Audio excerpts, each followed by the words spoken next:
যে আজকের এই আধুনিক পৃথিবীর জন্য সবচেয়ে বড় মাথা ব্যথার কারণ হলো এটা যে পৃথিবীর অমুসলিম ইউনিভার্সিটির ছেলে মেয়েরা পর্যন্ত এখন মুহাম্মদ সাল্লাল্লাহু আলাইহি ওয়াসাল্লামকে পড়তে চায়। এটা হলো আধুনিক বিশ্বের জন্য সবচেয়ে বড় মাথা ব্যথার কারণ, যে এই মানুষটা পড়লে এই জায়গায় এসে যে কেউ দাঁড়ায় সে তার ভেতর একটা শান্তি অনুভব করে। তখন তার ভেতরে একটা জিজ্ঞাসার তৈরি হয়। সে জিজ্ঞাসাটা হলো এই যে যদি পৃথিবীতে আমি কাউকে ফলো করি তাহলে তো এই মানুষটাকে ফলো করা উচিত। এই জিজ্ঞাসাটা এমন একটা জিজ্ঞাসা যে জিজ্ঞাসাটা যুগে যুগে পৃথিবীকে নাড়িয়েছে, এখনো নাড়াচ্ছে। দ্বিতীয় আরেকটা লাভ হলো শুধু মুসলিমদের জন্য, যেভাবে কোরআনে কারীম হুদাল লিন্নাস জগতের সব মানুষের জন্য পথ নির্দেশক, কিন্তু আবার শুরুতে বলা হয়েছে হুদাল লিল মুত্তাকিন, অর্থাৎ সকলের জন্যই তো পথ, কিন্তু সেই পথ তো সকলে চায় না। যারা মুত্তাকি তারাই কেবলমাত্র পথ নেয়। মুহাম্মদুর রাসূলুল্লাহ সাল্লাল্লাহু আলাইহি ওয়াসাল্লাম তিনি পৃথিবীর সকল মানুষের জন্য হৃদয়ের শীতলতা, কিন্তু যে মানুষটা চায় যে আমি এই পৃথিবীতে, আমি কয়েকটা শব্দ বলবো, যারা তোমরা ছাত্র, স্কুলের ছাত্র, কলেজের ছাত্র, মাদ্রাসার ছাত্র, তারা এই শব্দগুলোকে একটু মাথায় রাখতে হবে। শব্দের মাধ্যমেই তো আমরা ধর্ম পাই, তাই না? শব্দের মাধ্যমে আমরা জীবনের দিশা পাই। এই জন্য শব্দ খুব গুরুত্বপূর্ণ একটা বিষয়। মুহাম্মদুর রাসূলুল্লাহ সাল্লাল্লাহু আলাইহি ওয়াসাল্লামকে কেউ যদি পড়ে এবং সে যদি চায় যে আমি মুহাম্মদ সাল্লাল্লাহু আলাইহি ওয়াসাল্লামকে আমার জীবনে ধারণ করব, তাহলে মুহাম্মদ সাল্লাল্লাহু আলাইহি ওয়াসাল্লাম তাকে কি দিবেন, বা তার সিরাত, তার জীবন তাকে কি দিবে? মুহাম্মদ সাল্লাল্লাহু আলাইহি ওয়াসাল্লামের সিরাত পাঠ করলে এবং সেখান থেকে নিতে চাইলে একেবারে প্রথমত যে বিষয়টা মুহাম্মদ সাল্লাল্লাহু আলাইহি ওয়াসাল্লামের সিরাত দান করে সেটা হলো ব্যক্তিত্ব। এই জন্য আমি আলাদা করে বললাম, যারা ছাত্র নিজেকে নির্মাণ করবার মতো সময়টা এখনো পর্যন্ত যাদের হাতে রয়ে গেছে, হারায়নি। আমি চাইলে পারবো না, আমার সময় হারিয়ে গেছে, আমি বুড়ো হয়ে গেছি, আমি 60-এর কাছাকাছি চলে গেছি, আমি পারবো না। কিন্তু তোমরা যারা ছাত্র, যাদের মুঠোয় এখনো পর্যন্ত সময়টা রয়ে গেছে, তাদেরকে বলছি যে মুহাম্মদ সাল্লাল্লাহু আলাইহি ওয়াসাল্লামকে যদি কোনো ব্যক্তি পাঠ করে ধারণ করতে চায়, তাহলে এই জায়গাটা থেকে একজন ব্যক্তি যে বিষয়গুলো সে পাবে তার মধ্যে একটা হলো কি শব্দ বললাম? ব্যক্তিত্ব। এটা একটা গুরুত্বপূর্ণ বিষয়। আজকে এখানে যে ইত্তেহাদুল উম্মাহ সংগঠন হয়েছে, এই সংগঠন কি চায় তার কিছু কথা দায়িত্বশীলদের পক্ষ থেকে এখানে বলা হয়েছে। মূলত আজকের পৃথিবীর জন্য সবচেয়ে বড় সমস্যার জায়গা যেটা, সেটা হলো যে একজন মানুষ তার জীবনটা সুন্দর না,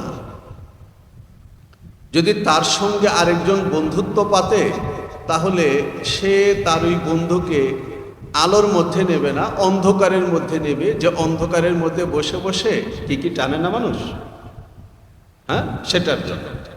আর আরেকজন ভালো মানুষ, তার সঙ্গে যদি কেউ বন্ধুত্ব পাতে, তাহলে সে বলবে, ও আজকে তো বৃহস্পতিবার, চলো মার্কাজে যাই, তাই না? সে তাকে তাবলীগের মার্কাজে নিয়ে যাবে। আজকের পৃথিবীর জন্য সবচেয়ে বড় সংকট হলো এটা, যে এই পৃথিবীকে চালাবার দায়িত্বটা যাদের হাতে গিয়ে ঠেকেছে, বা ড্রাইভিং সিটে ঘটনাক্রমে যারা বসে পড়েছে, তারা ভালো মানুষ না। আমরা চাইলেই এই ভালো মানুষ না যারা, তাদেরকে ডিলিট করতে পারি না।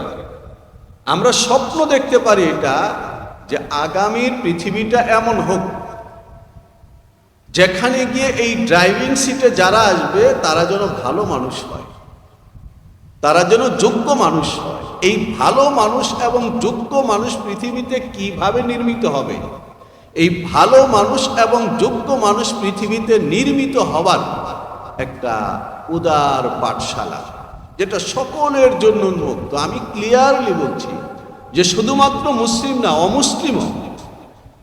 সেটা হলো হযরত মুহাম্মদুর রাসূলুল্লাহ সাল্লাল্লাহু আলাইহি ওয়াসাল্লাম। মুহাম্মদ সাল্লাল্লাহু আলাইহি ওয়াসাল্লাম পৃথিবীর সব মানুষের জন্য উন্মুক্ত পাঠশালা।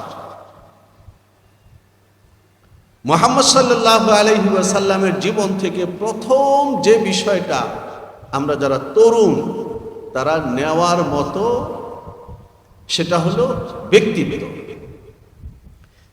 যেহেতু মুহাম্মদ সাল্লাল্লাহু আলাইহি ওয়াসাল্লামের সিরাত, যেটা আজকের এখানে কনফারেন্সের আলোচ্য বিষয়, সেটা হলো মুহাম্মদ সাল্লাল্লাহু আলাইহি ওয়াসাল্লামের 63 বছরের জীবন।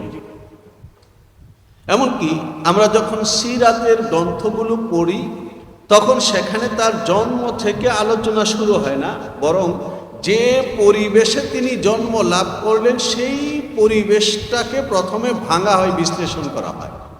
যে মানুষ নষ্ট হতে হতে এমন একটা পর্যায়ে চলে গিয়েছিল যে আল্লাহর ঘর কাবাকে তারা ভেঙে দেবে, যেখানে আব্রাহার গল্পটা আসে।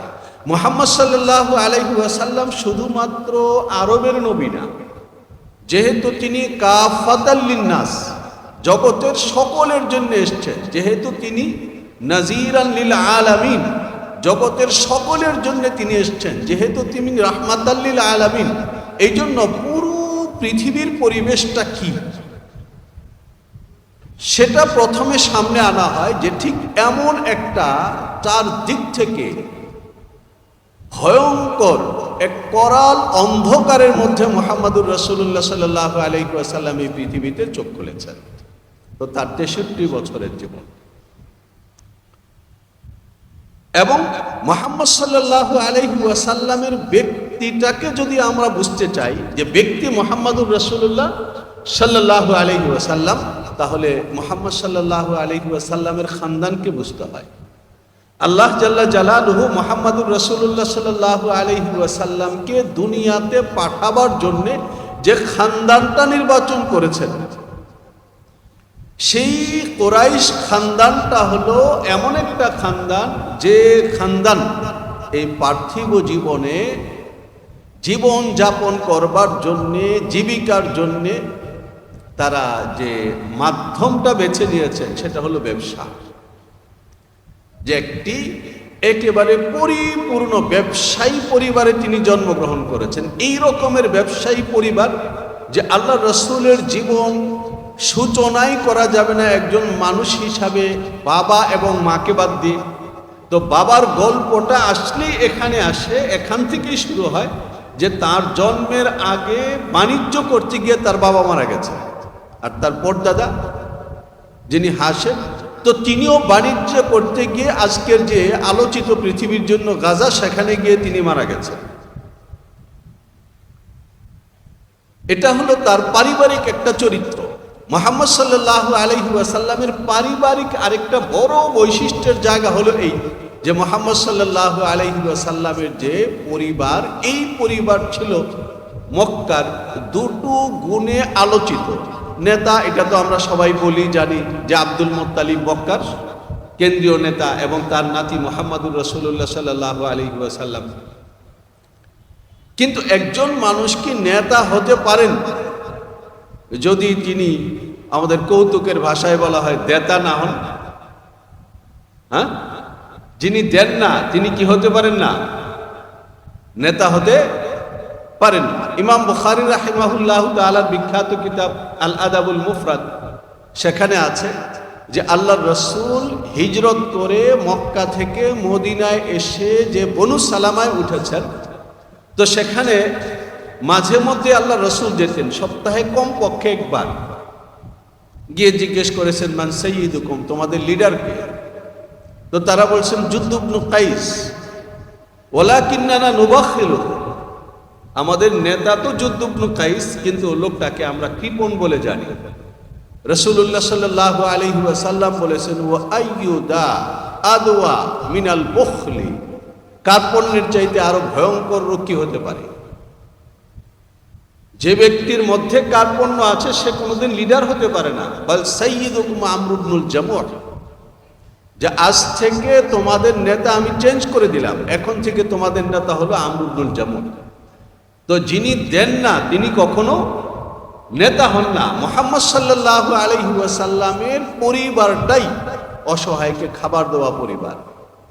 হজের সময় উন্মুক্তভাবে হাজিদেরকে শুধুমাত্র জমজমের পানি পান করান এটা না, এটা তো আমরা শুনি, কিন্তু শুধু জমজমের পানি না, জমজমের পানি তো পান করাতেন তার দাদা হাশিম অতিরিক্ত উট পালতেন। কোনো বিদেশি মক্কা এসে বিপদগ্রস্ত হয়ে গেলে তার যদি বাহনটা না থাকতো তাকে উট দিতেন। এই উট দেয়াটা এটা কোনো সামান্য কাহিনী না।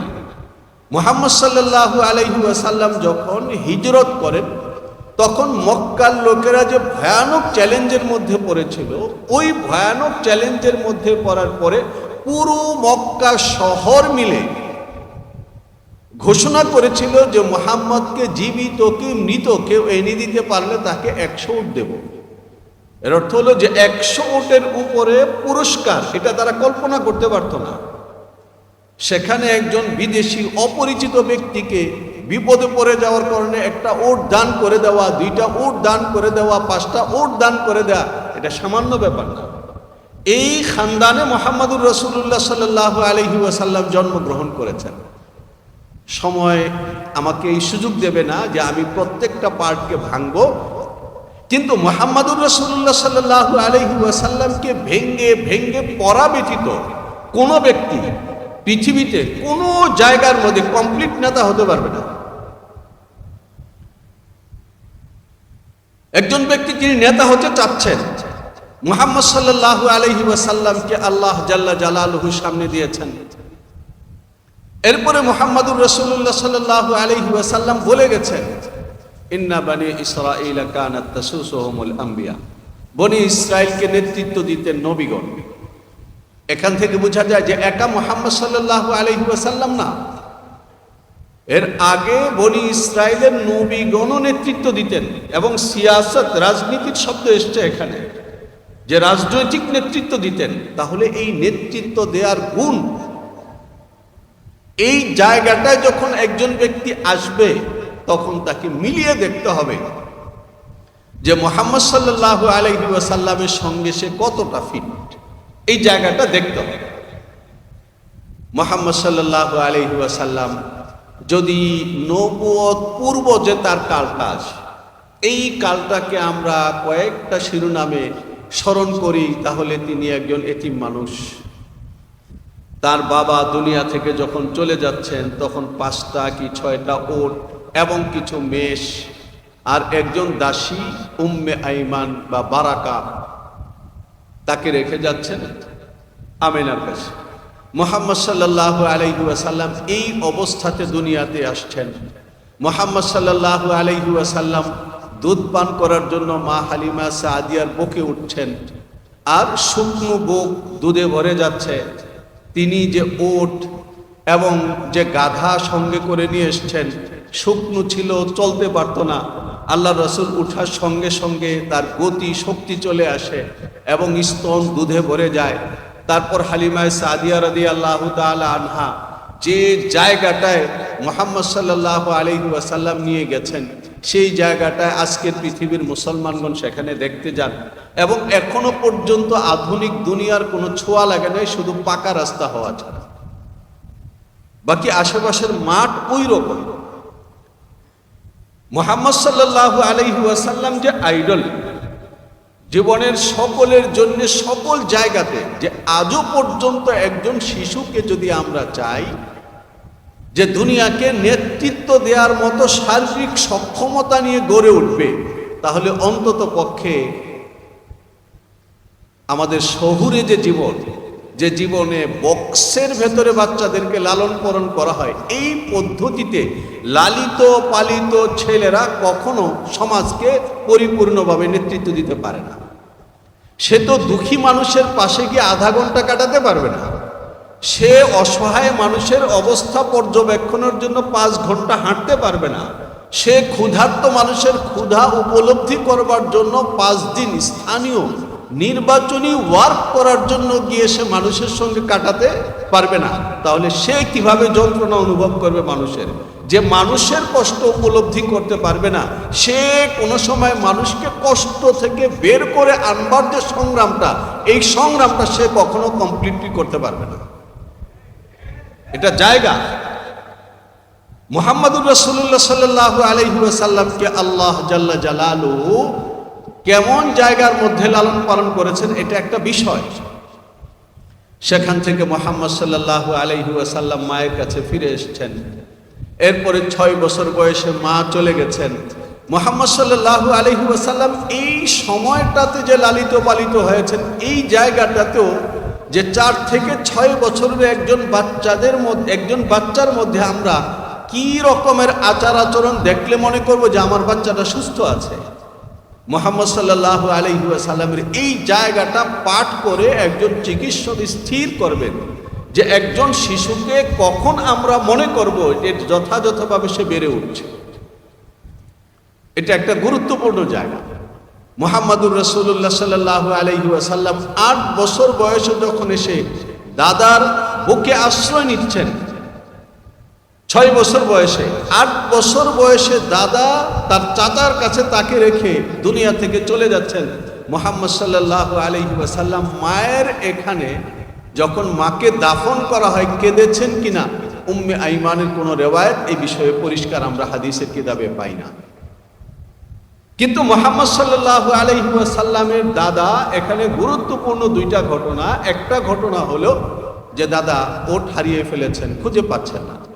মুহাম্মদ সাল্লাল্লাহু আলাইহি ওয়াসাল্লামকে ওট তালাশ করার জন্য পাঠাচ্ছেন এবং পাহাড়ি ঘাটি তালাশ করে ওট নিয়ে আসছেন। তাহলে আমার সন্তানের বয়স যদি 8 বছর হয়, তাহলে আমার সন্তানের আচার আচরণ এবং ঘরের পরিবারের সামাজিক কাজকর্মে তার এমন দক্ষ হতে হবে যে হারানো ওট তালাশ করবার মতো যে কাজ এই কালে আছে, ওই কাজটা সে করতে পারে।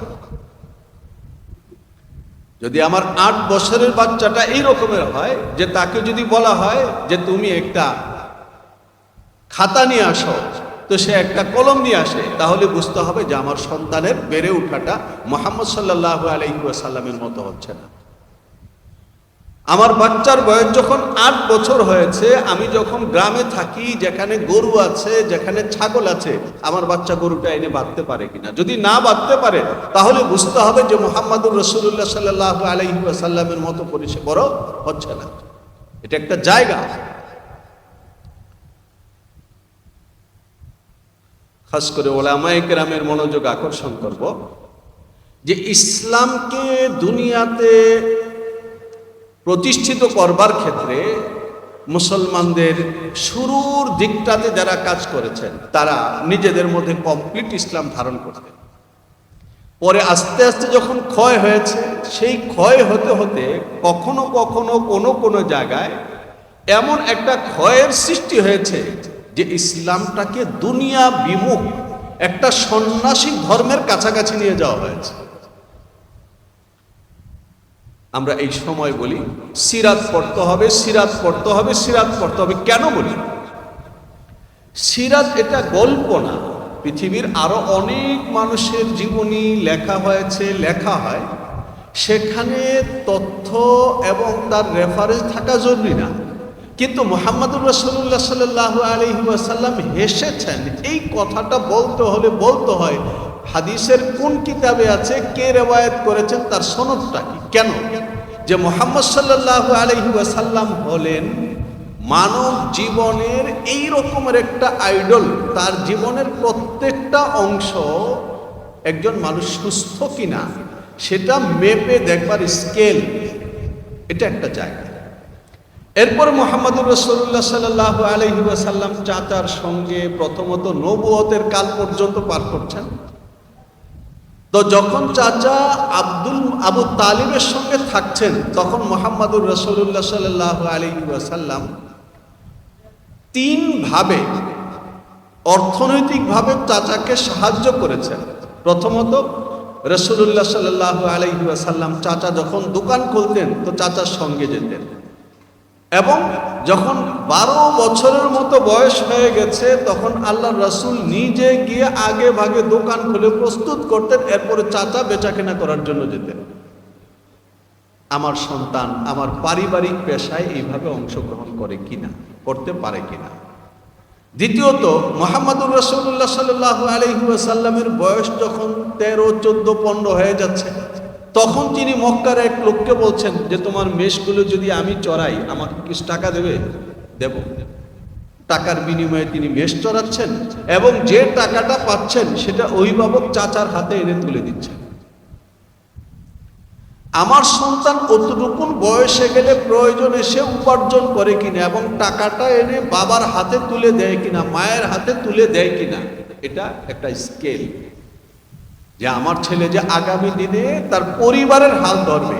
যুবকরা ভালো করে বুঝো, যে ছেলে তার পরিবারের হাল ধরতে পারে না সে ছেলে আগামী দিনে রাষ্ট্রের হাল ধরবে, এই চিন্তাটা করলে ভালো হবে না।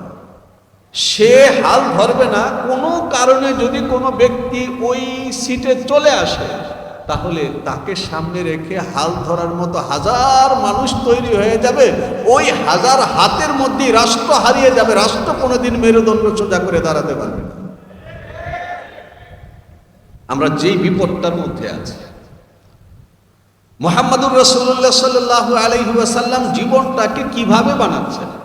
আবু দাউদ শরীফের হাদিস, রাসূলুল্লাহ সাল্লাল্লাহু আলাইহি ওয়াসাল্লাম শহরের বাইরে গেছেন, মসজিদে নামাজ পড়ার জন্য আসছেন। এক যুবক সাহাবী ছাগল জবাই করে ছাগল ঝুলিয়ে এটাকে ছিলার চেষ্টা করছে, অভিজ্ঞতা নেই, সে বারবার ছুটে যাচ্ছে। রাসূল সাল্লাল্লাহু আলাইহি ওয়াসাল্লাম তাকে বললেন সরো, ধরলেন এবং মুহূর্তের মধ্যে পায়ের অংশটা কেটে তারপর হাত, আমরা যেভাবে জ্যাকেট শীতের দিনে পরি এরকম হাত ঢুকিয়ে দিচ্ছেন, এরপরে এক টানে জ্যাকেট খোলার মতো চামড়াটা টান দিয়ে খুলে রেখে দিয়ে বলছেন এইভাবে ছাগলের চামড়া ছিলতে হয়। এটা একটা উদাহরণ। অর্থাৎ আমার যে জীবনটা, এই জীবনটার মধ্যে রান্না বান্না, মাছ কাটাকুটি থেকে শুরু করে যত রকমের কাজ আমার জীবনটার মধ্যে আছে, সবগুলো কাজ আমি করতে পারি কিনা, আমি বুঝি কিনা, আমি পাশে দাঁড়াতে পারি কিনা। যদি আমার এই কাজটা কাউকে দেই তাহলে সে যদি এর মধ্যে অনিয়ম করে, চুরি করে, তাহলে সেটা আমি ধরতে পারি কিনা। এই কাজটা যে ব্যক্তি পারবে না সে ব্যক্তি রাষ্ট্র নির্মাণ করবে, তাহলে আমাদের বিসিএস ইঞ্জিনিয়াররা ঘোড়ার ঘাস কাটবে। ঘোড়ার ঘাস কাটার জায়গাটা বুঝেছেন তো? বাংলাদেশের বড় দলের সেক্রেটারি আব্দুল মান্নান ভূঁইয়া, মুরব্বীরা তো চিনেন, একেবারে ছোট যারা তারা চিনেন না, তাই না? তিনি বলেছেন যে বাংলাদেশের উন্নয়নের বাজেটের 70% এখানকার ক্যাডার রাখা। কেন ক্যাডার রাখা? এখানে যারা রাষ্ট্র চালান তারা জানেন না যে কত ফুট রাস্তা বানাবার জন্য কি পরিমাণে মাল খরচ হয়, তার বাজেট কত হতে পারে, এই বাজেটটা কিভাবে ঠিক কিভাবে ব্যাটিক এটা সে ভাঙতে পারে না, সে ধরতে পারে না, ওই জায়গাটা সে যায় না। এই জন্য রাষ্ট্রের সম্পদ যার হাতে যাচ্ছে সেই এটা রেখে দিচ্ছে। এটা তদারকি করবার মতো যে ব্যক্তিটা, সে ব্যক্তিটা বুঝেই না, তারপরে সে তদারকি করবে, সে সৎ হলেও পারবে না, সে জানে না। এটা একটা জায়গা। মুহাম্মদুর রাসূলুল্লাহ সাল্লাল্লাহু আলাইহি ওয়াসাল্লাম মক্কার মধ্যে যখন তিনি যুবক হলেন 25 বছরের, তখন মুহাম্মদ সাল্লাল্লাহু আলাইহি ওয়াসাল্লাম সকলের কাছে পরিচিত হলেন যে গুণটায়, তিনি হলেন মক্কার সবচাইতে সচেতন, সবচাইতে দক্ষ এবং সবচাইতে সৎ ব্যবসায়ী। তিনটা কথা, এই তিনটার একটা বাদ দিলে হবে না। দক্ষ হতে হবে, সচেতন হতে হবে কোন সময় কিসের ব্যবসা করবে, এবং সৎ হতে হবে, আমানতদার হতে হবে। এই তিন গুণ। শুধু সৎ মানুষ দেশ চালাতে পারবে না।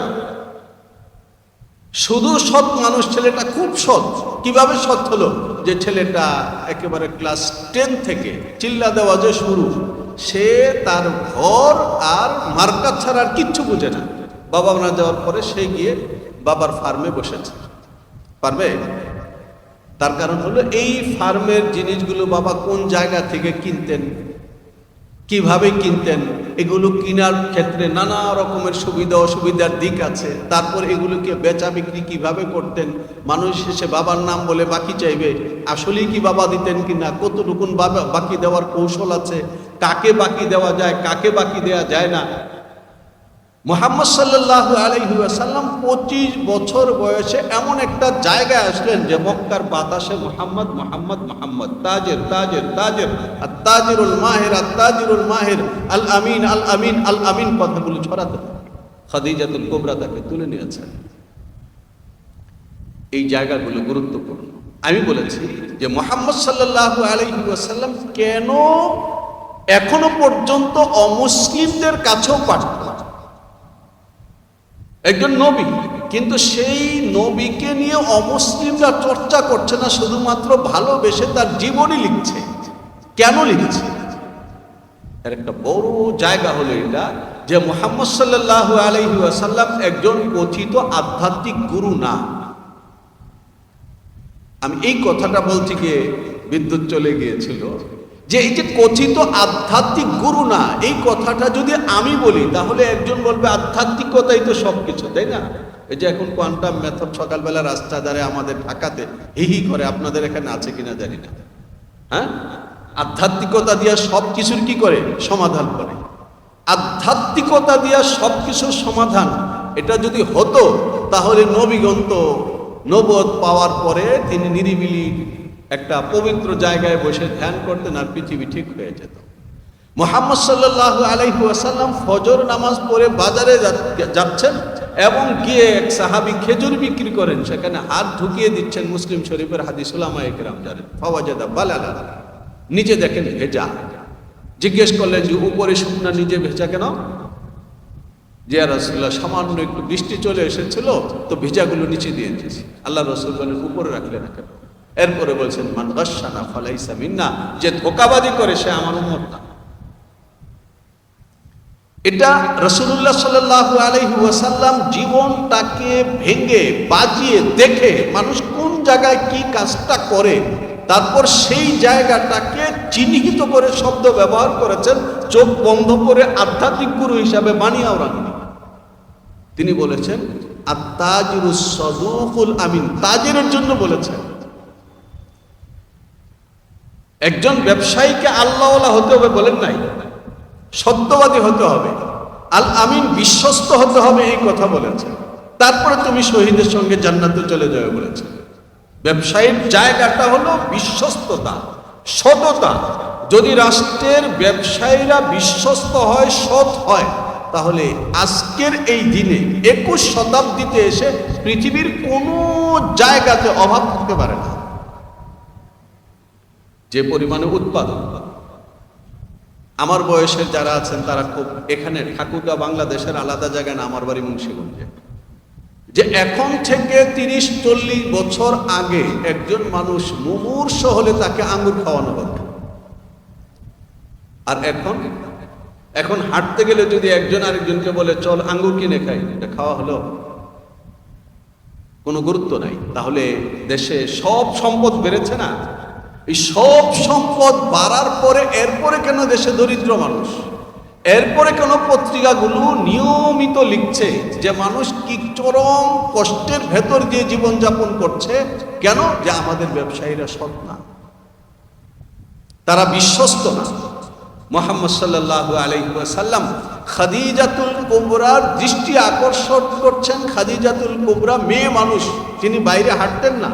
তার কাছে সংবাদ গেছে যে আপনার এই বিশাল পুঁজি নিয়ন্ত্রণ করবার মতো মক্কায় একজন ছেলে আছে।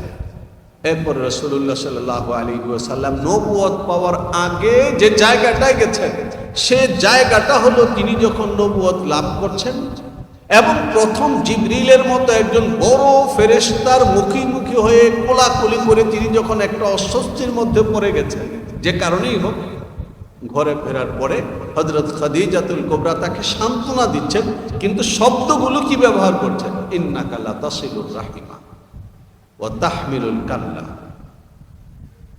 শব্দগুলো এইগুলো ব্যবহার করতেন। ওয়া তাকসিবুল মাদুম ওয়া তাকরিদ দাইফ ওয়া তুঈনু আলা নওয়াইবিল হক,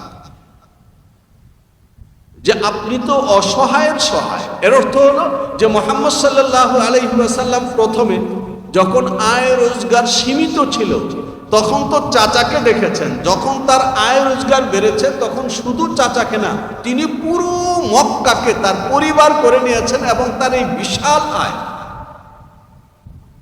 আমি এটা ধরে নিয়ে কথা বলতে হচ্ছে যে আল্লাহর রাসূলের জীবনী মোটামুটি আমরা জানি যে হযরত খাদিজাতুল কুবরা তার যাবতীয় পুঁজি রাসূল সাল্লাল্লাহু আলাইহি ওয়াসাল্লামের হাতে সুপর্দ করে দিয়েছেন বিয়ের পর। রাসূলুল্লাহ সাল্লাল্লাহু আলাইহি ওয়াসাল্লামের বাড়ি এখন যে আবু জেহেলের বাড়ি, যেখানে ওয়াশরুম করা হয়েছে, তার পেছনে যে লাইব্রেরি, এটা আল্লাহ রাসূলের পৈতৃক বাড়ি। আর পাহাড়ের পেছনের দিকে হযরত খাদিজাতুল কুবরার ছিল দোতলা বাড়ি। আল্লাহ রাসূল বিয়ের পরে পুরোপুরি সেখানে চলে গেছেন এবং মক্কার জীবনটা তিনি সেখানে পার করেছেন, বিয়ের পরে আর পৈতৃক বাড়িতে থাকেন। খাদিজাতুল কুবরা রাদিয়াল্লাহু তাআলা আনহার সম্পদ মক্কার সকল ব্যবসায়ীর পুঁজি যা ছিল একা খাদিজার তা ছিল। রাসূলুল্লাহ সাল্লাল্লাহু আলাইহি ওয়াসাল্লাম সে পুঁজিটা কোথায় খরচ করেছেন? আমি যে কথাটা বলেছি যে ব্যক্তিত্ব তৈরি করা, ব্যক্তিত্ব কি দিয়ে নির্মিত হয়? মুহাম্মদ সাল্লাল্লাহু আলাইহি ওয়াসাল্লামকে দেখুন, সুন্দর একজন শিশু, নিজের মতো করে চলেন, বয়সটা যতখানি হচ্ছে অতটুকুন বয়সে বৈশ্বিক কাজকর্মের মধ্যে যতটুকুন অংশগ্রহণ করছেন। মায়ের সঙ্গে মায়ের মতো আচরণ করছেন, ঘরের দাসীর সঙ্গে মায়ের মতো আচরণ করছেন, এবং তিনি একাধিকবার বলেছেন উম্মু আইমান উম্মি বাদা উম্মি, বাবার কিনা দাসী উম্মে আইমান যে আমাকে কোলে পিঠে করে লালন পালন করেছে, এই উম্মে আইমান আমার মা আমেনার পরে আমার মা। যে একজন শিশু তাকে লালন পালন করবার জন্য যে ঘরে একজন নারী রাখা হয়েছে, ওই নারীকে সে সম্মান করে কিনা? ওই নারী তো তাকে মায়ের কোল দিচ্ছে, যে মায়ের কোল দিচ্ছে তাকে মায়ের মতো দেখে কিনা? মুহাম্মদ সাল্লাল্লাহু আলাইহি ওয়াসাল্লাম বলেছেন, তুমি ব্যক্তিত্ব চাও তাহলে তুমি ওই ঘরের মানুষটাকে, যে তোমাকে বাবার দাসী কিনা দাসী হিসাবে মায়ের কোল দিয়েছে, তুমি তাকে মা বলো। মুহাম্মাদুর রাসূলুল্লাহ সাল্লাল্লাহু আলাইহি ওয়াসাল্লাম এর পরের যে অংশগুলো আমি বললাম, এই সবটা এক শব্দে যদি আনি তাহলে এখানে শেখাচ্ছেন যে তোমার বয়স যদি 12 থেকে 25 পর্যন্ত চলে যায় তাহলে এর ভেতর দিয়ে তুমি তোমাকে এমন ভাবে নির্মাণ করো যে তুমি আর কারো উপর বোঝা না, তুমি আর কারো উপর বোঝা না। এখন তুমি বোঝা নেবে, এখন তুমি বোঝা নেবে। যে মানুষের বোঝা বয়, যে মানুষের বোঝা বয় সে মানুষের ভরসা হয়, আর যে ভরসা হয় সবাই তাকেই সেলুট দেয়। তুমি কিভাবে তোমার ব্যক্তিত্ব নির্মাণ করবে? মুহাম্মদ সাল্লাল্লাহু আলাইহি ওয়াসাল্লামের জীবনী, এটা পড়লে মনে শান্তি আসবে, মুসলিম অমুসলিম সবার। কিন্তু মুসলিম শুধুমাত্র মনের শান্তির জন্য পড়বে না, একজন তরুণ মুহাম্মদ সাল্লাল্লাহু আলাইহি ওয়াসাল্লামকে পড়বে তার তারুণ্যকে নির্মাণ করবার জন্য, এবং তার তারুণ্যকে তৈরি করে এমন একটা জায়গায় নিয়ে যাওয়ার জন্য যে তার পরিবারের লোকেরা তার উপর ভরসা করে, দেখা দেখি তার পাড়ার লোকেরা তার উপর ভরসা করে, পরে তার গ্রামের লোকেরা তার উপর ভরসা করে, ধীরে ধীরে তার হাত প্রসারিত হয়, তার সংসদীয় এরিয়ার সমস্ত লোক তার উপর ভরসা করে। শেষের কথা যেটা বলবার, সময় যেহেতু কম এই জন্য আমি আগে বলে দিচ্ছি, মুহাম্মদ সাল্লাল্লাহু আলাইহি ওয়াসাল্লামের যে পবিত্র সিরাত আমি ভালোবেসে, আমি ব্যক্তিগতভাবে এই স্কুলের একজন ছাত্র, আমি একজন পাঠক। রাসূলুল্লাহ সাল্লাল্লাহু আলাইহি ওয়াসাল্লামের জীবন সংরক্ষিত হয়েছে সবচাইতে বিশুদ্ধভাবে কোরআনে এবং হাদিসে। আমার পাশে ওলামায়ে কেরাম বসেন যারা হাদিসের ছাত্র এবং হাদিসের শিক্ষক, তারা জানেন যে মুহাম্মদ সাল্লাল্লাহু আলাইহি ওয়াসাল্লাম কোনো জায়গাতে কি কাবলান নবুয়ত কি বাদান নবুয়ত তিনি বলেন নাই আমি একটি সুষম, শান্তিপূর্ণ, সুশৃঙ্খল, সমৃদ্ধ রাষ্ট্র নির্মাণের স্বপ্ন দেখছি এবং সেই নির্মাণের জন্য আমি কাজ করে যাচ্ছি। হুজুর এমন কোনো কথা আছে কোনো জায়গায়? নাই। উর্দু ভাষার একটা কবিতা আছে, মাদ্রাসার ছাত্র যারা তারা বুঝবে। मैं तो तन्हाई चला था जानेबे मंजिल मगर, मैं तो तन्हाई चला था जानेबे मंजिल मगर, लोग कुछ मिलते गए और काफिला बनता गया। মুহাম্মদ সাল্লাল্লাহু আলাইহি ওয়াসাল্লাম একজন কমপ্লিট মানুষ। এই কমপ্লিট মানুষটা পার্থিব জীবনে কিভাবে ব্যক্তিত্বপূর্ণ হন, কিভাবে এটাকে যদি আমরা আমাদের জন্য উপকারী শব্দ নিয়ে আসি তাহলে কিভাবে উপকারী হয়। আমি অন্যের ভরসা মানি, আমার দ্বারা অন্যের উপকার হয়, আমি কিভাবে উপকারী হই, ঠিক এইভাবে একজন মানুষ হিসাবে তিনি তাকে নির্মাণ করেছেন নবুয়ত পর্যন্ত। তারপরে যখন তিনি নবুয়ত লাভ করলেন তখন তার কল্যাণটা সঙ্গে সঙ্গে পূর্ণ হয়ে গেল, যে এটা শুধুমাত্র দুনিয়ার জন্য না, এটা আখিরাতের জন্য। এর অর্থ হলো যে কাজটা এর আগে তুমি করেছো শুধু মানবিকতায়, এখন এই কাজটা করবার সময় তুমি মানবিকতার সঙ্গে এই জন্য করবে এর প্রতিদান আমার দরকার আছে, কিন্তু আমি সেটা আখিরাতে চাই। নবুয়ত এই দুটো। এরপর রাসূলুল্লাহ সাল্লাল্লাহু আলাইহি ওয়াসাল্লাম যখন নবুয়ত লাভ করলেন, নবুয়ত লাভ করার ভেতর দিয়ে রাসূলুল্লাহ সাল্লাল্লাহু আলাইহি ওয়াসাল্লাম মানব জাতিকে যে সত্যের প্রতি আহ্বান করলেন সেটা আমরা জানি, ব্যাপকভাবে শুনি, এটার চর্চা আমাদের মধ্যে আছে। এখানটাতে এসে যে বিষয়টা আমাদের ভাববার, যে মুহাম্মদুর রাসূলুল্লাহ সাল্লাল্লাহু আলাইহি ওয়াসাল্লাম, আমি বলেছি যে এটা হলো ইত্তেহাদুল উম্মাহ, আর আলোচ্য বিষয় হলো সিরাত। এটা কি? বিষয়টা হলো এমন যে আমাদের সমাজের মধ্যে এমনকি পারিবারিক জায়গাটাতেও যে আমরা সুন্দর হতে পারি না, সুশৃঙ্খল হতে পারি না, আমাদের উপকারগুলোকে একত্রিত করে ফলবান করতে পারি না, তার বড় সংকট যেটা, আমি আমার সন্তানকে লালন পালন করছি কেন? যদি লালন পালন করছি কেন এর উত্তরটা এই হয় যে আল্লাহর জন্য, তাহলে এই সন্তানকে আমি খাওয়াবো, এই সন্তানকে আমি পরাবো কাপড় চোপড়, আবার লেখাপড়া করাবো, এবং সে সুন্দরভাবে গড়ে উঠতে যা যা লাগে সব কিছু করব। এই জন্য করব যে আমার এই সন্তান আমার হাতে আমানত, যদি এই আমানতকে আমি যথাযথ হেফাজত করি আমার আল্লাহ আমাকে পুরস্কৃত করবে। আমি সন্তানকে লালন পালন করব এই জন্য। এরপরে এই সন্তান যখন বড় হবে সেই সন্তানও বাবা মাকে করবে কেন? যে বাবাকে খাওয়াবো, বাবাকে পড়াবো, বাবার শখ পূরণ করব। কেন? যে আমার আল্লাহ আমাকে পুরস্কার দেবে। বাবাও সন্তানের কাছ থেকে নেবেন না, সন্তানও বাবার কাছ থেকে নেবেন না। যদি এই জায়গাটায় আমরা আসি তাহলে এটা হবে না যে নিজেই তো অনেক কষ্ট করে টিউশনি করে লেখাপড়া করেছি, বাবা কি দিয়েছে আমাকে যে বাবাকে হজ করাইতে হবে। অনেক সময় কথা আসে না, এটা কি জন্য আসে? ঠিক একই জায়গা থেকে সমাজের সবগুলো মানুষ যদি জায়গাটা এই নির্ধারিত হয় যে সবাই মিলে আল্লাহকে মানছে, আল্লাহকে মানার পথ কি? মুহাম্মদ সাল্লাল্লাহু আলাইহি ওয়াসাল্লাম।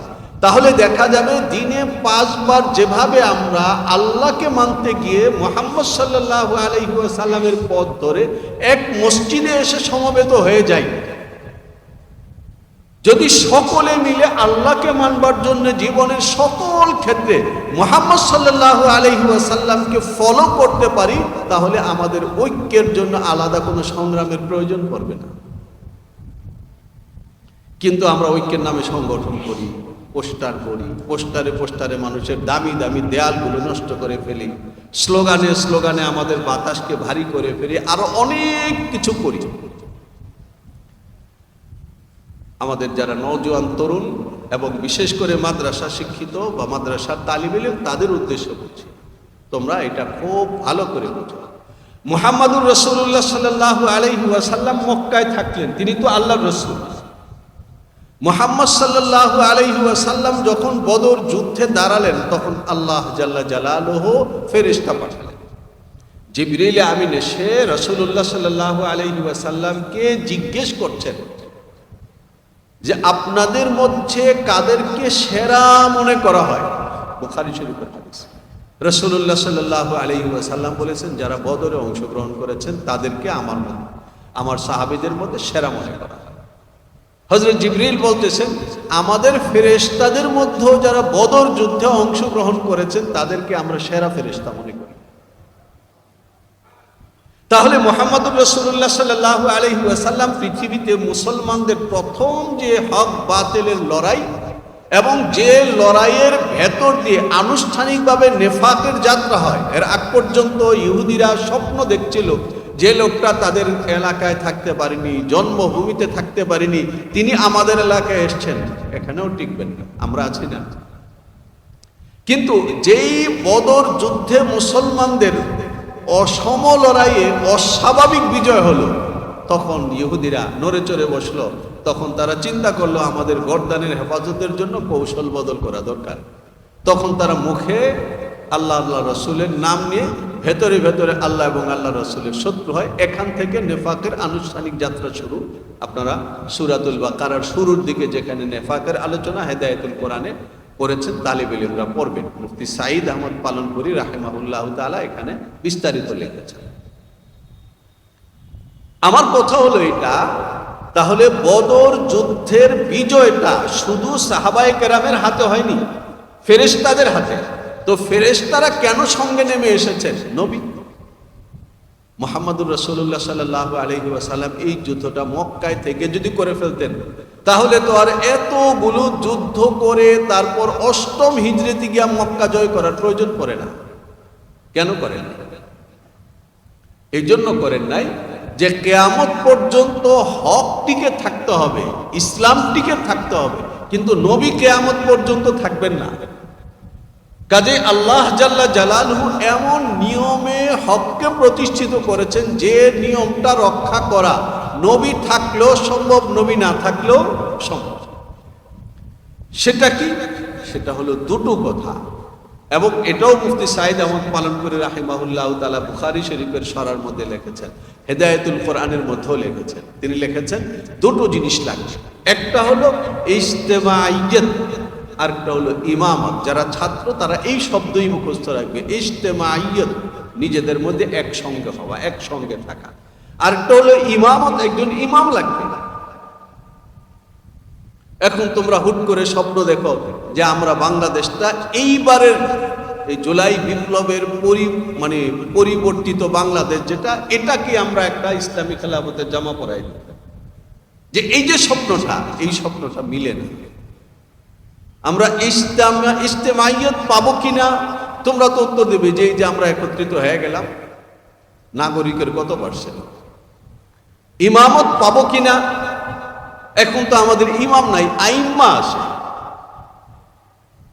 এই জায়গাটা একটা গুরুত্বপূর্ণ বিষয়। মুহাম্মদুর রাসূলুল্লাহ সাল্লাল্লাহু আলাইহি ওয়াসাল্লাম তিনি কেন আইডল?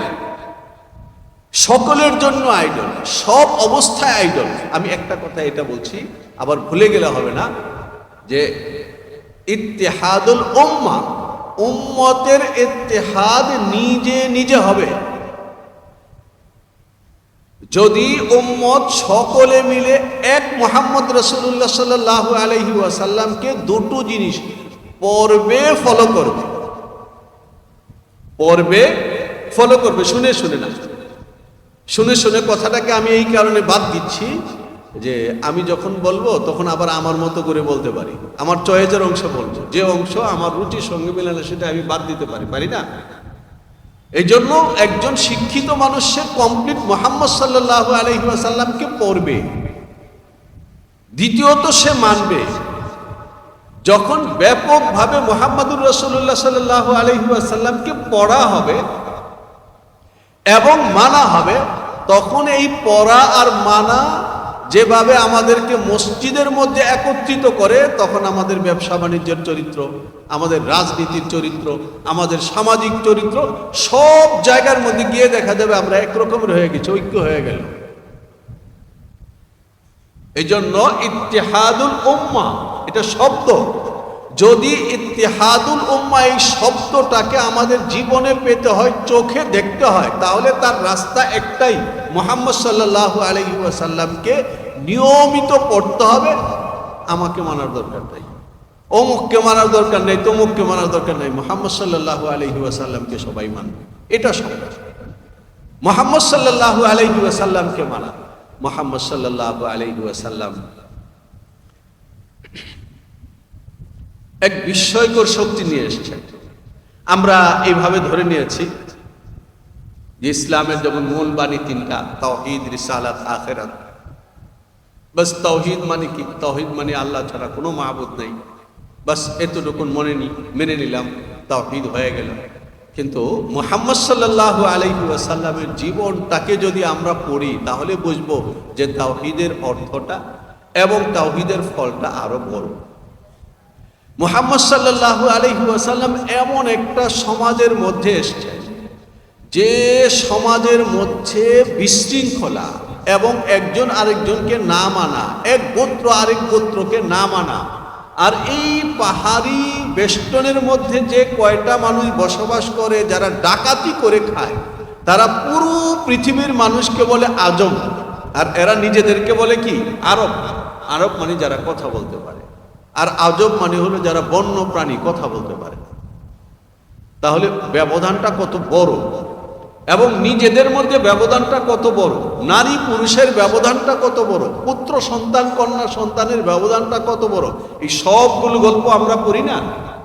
মুহাম্মদ সাল্লাল্লাহু আলাইহি ওয়াসাল্লাম সবগুলো মানুষকে এক আল্লাহ এনে এমন ভাবে নীত করেছেন, এমন ভাবে সমর্পিত করেছেন যে আল্লাহ এবং আল্লাহর হুকুমের বাইরে আমি কোনো কিছু চিন্তা করতে পারি না, আমি কাউকে মানব না, মুহাম্মদকেও না, মুহাম্মদের দেখানো তরিকা অনুযায়ী আল্লাহকে মানব। রিসালাত পদ মানার বিষয় হলো আল্লাহ। যখন এই জায়গায় এসেছেন, তখন যে মক্কার লোকেরা কৃতদাসের সঙ্গে খাওয়া তো অনেক পরের কথা, সে কৃতদাসের পাশে উটের মধ্যেও চড়ত না। সেই মক্কার লোকেরা একটা সময় এমন জায়গায় এসে পৌঁছলেন যে সাইয়্যিদুনা ওমর ইবনুল খাত্তাব রাদিয়াল্লাহু তাআলা আনহু হযরত বেলাল রাদিয়াল্লাহু তাআলা আনহুকে বলতেছেন, বেলাল সাইয়্যিদুনা ওয়া আতাকাহু সাইয়্যিদুনা, বেলাল আমাদের নেতা, আর বেলালকে আজাদ করেছে যে আবু বকর, তিনিও আমাদের নেতা। অর্থাৎ বেলাল আর আবু বকরের কোনো পার্থক্য নেই। সালমান ফার্সি কৃতদাস ছিলেন, ওমর তার জন্য মজলিসে দাঁড়িয়ে গেছেন এবং দাঁড়িয়ে বলেছেন, যা সাইয়্যিদুনা সালমান, আমাদের নেতা সালমান এসেছেন। এটা হলো এর হাজারো ঘটনা। মুহাম্মদ সাল্লাল্লাহু আলাইহি ওয়াসাল্লাম ভেঙ্গে ভেঙ্গে ভেঙ্গে ভেঙ্গে এই একটা রেখার মধ্যে এনেছেন। সেই রেখাটা হলো আল্লাহ এবং আল্লাহর রেজা। এই একটা রেখার মধ্যে এনেছেন, এই রেখাটার নাম হলো তাওহীদ। যে আল্লাহ এবং আল্লাহর রেজা, আল্লাহর সন্তুষ্টি, এই জায়গাটায় আমাকে পৌঁছতে হবে। ফলে মুহাম্মদ সাল্লাল্লাহু আলাইহি ওয়াসাল্লাম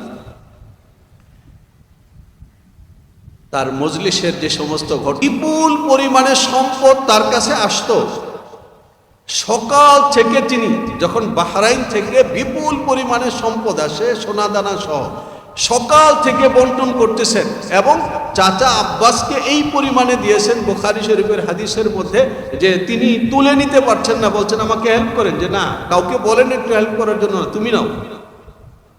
তুলে নিতে পারছেন না। আর ওই দিন সন্ধ্যায় মুহাম্মদুর রাসূলুল্লাহ সাল্লাল্লাহু আলাইহি ওয়াসাল্লাম যখন ইফতার করবেন, তখন আম্মাজান বলতেছেন যে একটা টাকা রাখলে তো আমরা একটু গোশত কিনে ইফতার করতে পারতাম। তিনি দেখিয়েছেন এটা একটা জায়গা যে তুমি পৃথিবীকে নেতৃত্ব দিতে চাও, তাহলে মুহাম্মদ সাল্লাল্লাহু আলাইহি ওয়াসাল্লামকে দেখো, বিশাল দুনিয়া তার পায়ের কাছে আসছে, সবটা বিলিয়ে দিয়ে তিনি শূন্য। আর সেই মানুষটা মক্কায় তো থাকতেই পারছেন না, মদিনায় গিয়ে উঠছেন 700 মুসলমান নিয়ে। সেই মুহাম্মদ সাল্লাল্লাহু আলাইহি ওয়াসাল্লাম মাত্র 10 বছরের ব্যবধানে 10 লাখ বর্গ মাইল ব্যাপী কিভাবে তার রাষ্ট্র গড়ে উঠল? প্রশ্ন না? যে আল্লাহ রসুল যখন দুনিয়া থেকে বিদায় গ্রহণ করেন, তখন মুসলমানদের রাষ্ট্রের পরিধি, আল্লাহ রসুলের রাষ্ট্রের পরিধি 10 লাখ বর্গ মাইল। ভারতের প্রখ্যাত সিরাত গবেষক মাহমুদ আহমদ গাজীও লিখেছেন, আমাদের ঘরানার বিখ্যাত সিরাত গবেষক মাওলানা মানাজির হাসান গিলানিও লিখেছেন, ডক্টর হামিদুল্লাহ লিখেছেন, তখন মুসলমানের সংখ্যাও 9.5 লাখ থেকে 10 লাখ। এই জায়গাটায় তিনি কিভাবে গেছেন? ট্রাম্প দিয়ে না, ট্রাম্পীয় পদ্ধতি, নেতার পদ্ধতি না। প্রেসিডেন্ট হওয়া ভিন্ন কথা, বস হওয়া ভিন্ন কথা, নেতা হওয়া ভিন্ন কথা। মুহাম্মদ সাল্লাল্লাহু আলাইহি ওয়াসাল্লামের মতো নেতা পৃথিবীতে আসেনি কেউ। তিনি দেখিয়েছেন যে নেতৃত্ব কিভাবে দিতে হয়। শেষ কথা যেটা বলে আমি আমার আলোচনার ইতি টানছি, যে মুহাম্মদ সাল্লাল্লাহু আলাইহি ওয়াসাল্লাম মদিনায় গেলেন এবং সেখানে যাওয়ার পর মুহাম্মদ সাল্লাল্লাহু আলাইহি ওয়াসাল্লাম সর্বপ্রথম যে সমস্যার সমাধান করলেন সেটা হলো তিনি পৃথিবীকে একটা নতুন ধারণা দিলেন যে জন্মসূত্রে ভাই হয়, রক্তসূত্রে ভাই হয়, কিন্তু বিশ্বাসের সূত্রে মানুষ ভাই হয়। আল উখুওয়াতুল ইসলামিয়া, বিশ্বাসের সূত্রে ভাই হয় এবং সেই ভ্রাতৃত্বটা এত শক্ত হয়, ইসলামটা যত শক্ত, ফলে অর্থনৈতিক সংকট কেটে গেল। আজকের পৃথিবীতে যদি মুসলমানরা এই ভ্রাতৃত্বকে চর্চা করত, তাহলে বাংলাদেশের মধ্যে ভিক্ষা করে এবং সে মুসলিম, এটা হতে পারত? সম্ভব না। বাংলাদেশে এই পরিমাণে ধনী মানুষের বসবাস, যে এখানে একজন লোক মুসলিম হওয়ার পরে সে ভিক্ষা করবে, এটা কল্পনা করা যেত না। এই যে কল্পনাটা বাস্তবে আছে এবং সারা পৃথিবীতে আছে। মক্কা শরীফের হেরেমে আমাদের কাছে ভিক্ষা চাওয়া হয়। এটা কেন চাওয়া হয়? মুহাম্মদ সাল্লাল্লাহু আলাইহি ওয়াসাল্লাম মদিনার জীবন শুরু করেছেন যে সবক দিয়ে, যে পাঠ দিয়ে, সেই লেসনটাকে আমরা ভুলে গেছি, সরিয়ে দিয়েছি জীবন থেকে। আমি আপনি ভবিষ্যতে উপার্জন করব, কেন উপার্জন করব? মুহাম্মদ সাল্লাল্লাহু আলাইহি ওয়াসাল্লাম দেখিয়েছেন যে একটা পেটের জন্য সকাল থেকে সন্ধ্যা পর্যন্ত কাজ করতে হয় না। তুমি একজন যুবক, তোমার ঘাম এবং রক্ত এক করে ফেলবে পুরো সমাজটাকে লালন করার জন্য, তোমার একার জন্য না। সমাজের সবাইকে খাইয়ে ঘুম পাড়িয়ে তুমি ক্ষুধার্ত রাত কাটাবে, তাহলে তুমি আগামী দিনে তুমি ঘরে থাকবে, জাতি তোমাকে ঘর থেকে তুলে নিয়ে নেতার আসনে বসাবে। পৃথিবীর চরিত্র হলো এটা, বিজয়ীর সঙ্গে থাকতে পছন্দ করে, পরাজিতের সঙ্গে কেউ থাকতে চায় না। এজন্য পৃথিবীর সমস্ত বেঈমান একত্রিত হয়ে জাতিসংঘ মিশন নামক কথা আছে না, মানে কি? আমাদের দেশের ছেলেদেরকে সহ নিয়ে একটা টিম তৈরি করে তারপর অমুক জায়গায় হামলা করবে, তমুক জায়গায় হামলা করবে, শুধু বেশি বেতন পাওয়ার জন্য আমাদের দেশের ছেলেরা জাতিসংঘে মিশনে গিয়ে সে যুদ্ধ করছে। সে জানে না কার বিরুদ্ধে যুদ্ধ করছে। সে একজন মুসলিম, আরেকজন মুসলিমের উপর সে গুলি করছে, বোমা ছুটছে। কেন? জাতিসংঘে মিশনের কর্মী, সে শান্তি প্রতিষ্ঠা করছে। যুদ্ধকে শিরোনাম দেওয়া হচ্ছে শান্তি। আর মুহাম্মদ সাল্লাল্লাহু আলাইহি ওয়াসাল্লাম তিনি যুদ্ধ করেছেন, তো তিনি হয়ে গেলেন টেরর। মুহাম্মদ সাল্লাল্লাহু আলাইহি ওয়াসাল্লামকে আল্লাহ জাল্লা জালালুহু এই আদেশ করেছেন, ইন্নাল্লাহা ইউহিব্বুল্লাযীনা ইউকাতিলুনা ফি সাবিলিহি সাফা। কেন? এই কারণে যে ইসলাম যদি ধর্ম হিসাবে বিজয়ী না, মুহাম্মদ সাল্লাল্লাহু আলাইহি ওয়াসাল্লাম যদি ইসলামের নবী হিসাবে বিজয়ী না হন, তাহলে মানুষ কখনো পরাজিতর সঙ্গে থাকে না, মানুষ থাকে বিজয়ীর সঙ্গে। আল্লাহর দিন যেটা, সেটাই বিজয়ী হবে। যেটা আল্লাহর দিন না, সেটা আল্লাহর দিনের সামনে মাথা নত করে আল্লাহর দিনকে সেলুট দিয়ে থাকবে। আমাদের শত্রুরা এটা চায় যে আমরা যেন তাদেরকে সেলুট দিই, তারা যেন বরাবর আমাদের উপর মাতাব্বরি করতে পারে। এই জন্য মুহাম্মদ সাল্লাল্লাহু আলাইহি ওয়াসাল্লামের এই জিহাদি জীবনের বিশাল অংশকে তারা কলঙ্কিতভাবে উপস্থাপন করে। আমরা যদি মুহাম্মদ সাল্লাল্লাহু আলাইহি ওয়াসাল্লামকে পড়ি, তাহলে কেউ কোনো রকমের কলা কৌশলে এই জায়গায় এসে আমাদেরকে প্রতারিত করতে পারবে না। আমরা বলবো নবী যে যেখানে নিজে করেছেন, সুতরাং এটা অবশ্যই সুন্দর। যা সুন্দর না তা কোনোদিন মুহাম্মাদুর রাসূলুল্লাহ সাল্লাল্লাহু আলাইহি ওয়াসাল্লাম করেননি। শেষ কথা, যদি আমরা মুহাম্মদ সাল্লাল্লাহু আলাইহি ওয়াসাল্লামকে পড়ি, বুঝি, উপলব্ধি করি, নিজ থেকে, ভেতর থেকে, আমাদের ভেতর পবিত্র হবে। আল্লাহ রসুলের জীবনের প্রতিদিনকার সূচনা হতো মিসওয়াক দিয়ে। তিনি ময়লা কাপড় পরতেন না, সাদা কাপড় পরতে উৎসাহিত করেছেন। বাইরের দিকটা সুন্দর হবে। আল্লাহ রসুল ঠিক যেভাবে বেড়ে উঠেছেন ওইভাবে বেড়ে উঠলে আমাদের সামাজিক জীবন সমৃদ্ধ হবে এবং একমুখী হলে সমাজে এমনিতেই শৃঙ্খলা আসবে। আর যখন নিজেকে বিলিয়ে দিব, আমি যেখানে থাকবো নেতার মতো করে থাকবো, সম্মানের সঙ্গে থাকবো। শেষ কথা, মুহাম্মদ সাল্লাল্লাহু আলাইহি ওয়াসাল্লাম সম্মানের এমন এক শিরোনাম যাকে স্পর্শ করবার মতো আর কোনো উপমা দুনিয়াতে নাই। আমরা এই সুন্দরের সঙ্গে থাকবো, এই হোক আমাদের শপথ।